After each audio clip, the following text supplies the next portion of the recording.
Lembaga Administrasi Negara melakukan kunjungan ke Divisi Humas Polri pada Jumat 2 Agustus 2024. Dalam lawatannya kali ini, Lembaga Administrasi Negara juga berkesempatan hadir di studio Polri TV membahas tentang kolaborasi pelayanan publik. Berikut cuplikan wawancara saya dengan PLT Kepala Lembaga Administrasi Negara Muhammad Taufik. Halo pemirsa, kembali lagi bersama dengan Ibda Ines tentunya dalam talk show Presisi Polri TV. Dan kita kali ini akan membahas mengenai kolaborasi untuk pelayanan publik. Dan sudah hadir bersama dengan Ines di studio kami, ada PLT Kepala Lembaga Administrasi Negara Republik Indonesia, Bapak Muhammad Taufik. Selamat datang Bapak. Ya Mbak Ines. Apa kabarnya Bapak? Alhamdulillah baik. Wah, senang sekali tentunya, sebuah kehormatan yang luar biasa untuk saya Bapak bisa hadir dan langsung bertemu dengan Bapak, mewawancarai Bapak. Bapak mohon izin, saya ingin sedikit bertanya ya Pak ya. Dan menurut Bapak sendiri, apa yang menjadi urgensi dilaksanakannya kolaborasi antar instansi termasuk dalam hal ini LAN Republik Indonesia bersama dengan Polri? Ya, makasih Mbak Ines. Jadi sekarang ini kita hidup dalam era informasi ya. Masyarakat ini selalu mencari aktif informasi, dan informasi inilah yang kemudian menjadi dasar kita membangun trust, termasuk Polri, LAN ini sebagai instansi-instansi publik ya, perlu membangun trust dengan cara kita membangun hubungan masyarakat, komunikasi yang baik. Baik, kemudian mungkin ada bidang yang akan dilaksanakan kolaborasi itu, sasaran strategisnya seperti apa Bapak? Ya, ini tadi kita keliling di fasilitas Polri yang luar biasa ini. Ya, ini betul-betul sebuah fungsi yang di era informasi menjadi ujung tombak, sehingga nanti kita akan coba eksplorasi bagaimana kerjasama co-branding.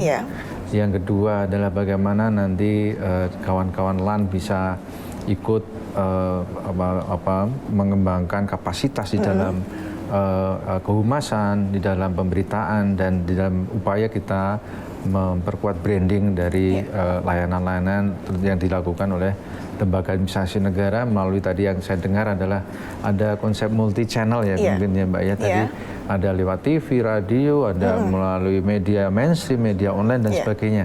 Dan jadi ini yang menjadi area untuk kerjasama ke depan. Baik, Bapak, kemudian kalau untuk Bapak sendiri, bagaimana melihat kolaborasi ini akan membawa dampak yang nyata, tentunya dalam melaksanakan pelayanan publik yang lebih baik?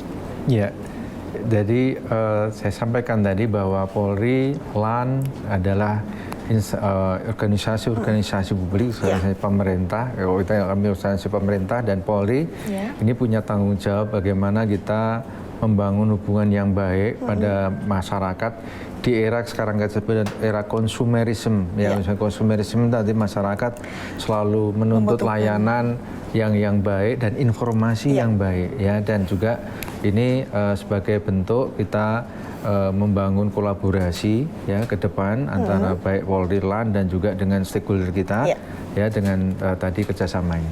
Baik, kalau menurut Bapak sendiri, apa yang menyebabkan pelayanan informasi maupun kehumasan memiliki peranan yang penting dalam institusi? Dan mungkin baik dari LAN ataupun juga dari Polri, khususnya dalam konteks pelayanan publik, Bapak? Ya, jadi di era sekarang ini masyarakat akan menilai sebuah produk layanan atau termasuk pelayanan publik ya dari sisi namanya branding, citranya ya. Jadi ini semakin bagus brandnya, maka citranya semakin bagus, trustnya semakin tinggi ya. Jadi kalau kita kerja keras di era yang sekarang ini, perlu juga kita selalu harus menyampaikan ya informasi secara positif, karena ini harus berjalan beriringan ya, yang kita lakukan dalam bentuk pelayanan dengan tadi image ya, brandingnya yang harus kemudian menyertai tadi. Dua-duanya ini harus beriringan, dan LAN, Polri ini kita melayani sama, yaitu warga negara Republik Indonesia, kami melayani para ASN yang tentunya mereka ini yang kita layani membutuhkan sebuah trust ya, sebuah branding kayak handphone itu kan. Kalau handphone ini kalau Apple brandingnya ini lebih bagus ya, lebih terpercaya gitu ya. Harapannya begitu. Ya. Oh, baik. Berarti kalau menurut Bapak sendiri kalau misalnya ada ukuran, seberapa penting untuk organizational branding itu sendiri, Pak? Ya. Ukurannya apa? Ukurannya adalah organisasi kok brandnya semakin kuat, semakin irresistible. Wah, ibaratnya irresistible sangat dikangenin gitu kan ya, dikangenin gitu kan. Beda kalau kita kita prinsip-prinsip seperti di swasta ini kan penting ya. Jadi instansi pemerintah ini adalah sesuatu yang diinginkan gitu ya, sesuatu yang dicari ya, merasa dikangeni oleh masyarakat. Itu ukurannya kalau kita brandingnya berhasil gitu. Baik. Kemudian kalau kita melihat tantangan ke depan, Bapak, kalau menurut Bapak sendiri strategi yang harus dilakukan tentunya untuk menghadapi berbagai tantangan ke depan ini harus seperti apa perkembangannya? Mungkin seperti Internet of Things, AI, hyper information atau seperti apa, Pak? Iya, kita di era sekarang kita menyebutnya revolusi industri 4.0 ya, ada Internet of Things, ada AI dan seterusnya. Memang ini sebuah milestone baru di dalam kehumasan di mana kita bisa manfaatkan, mengoptimalkan perkembangan teknologi tadi. Ya, AI kita bisa mensortir informasi dengan lebih cepat gitu ya, kita memilih tadi berita-berita dan dengan teknologi yang baru tadi, ini kesempatan kita untuk lebih dekat pada masyarakat, memahami apa yang diinginkan masyarakat dan tadi menciptakan sebuah kita sebut dengan user experience, sebuah pengalaman masyarakat mendapatkan informasi, mendapatkan cara berkomunikasi dengan kita yang lebih bagus lagi. Ya, ini yang kita manfaatkan. Jadi teknologi tidak akan punya nilai apa-apa kalau tidak kita dedikasikan bagaimana menciptakan sebuah nilai tambah ya, berupa pengalaman dari para pengguna dari layanan kita sebenarnya.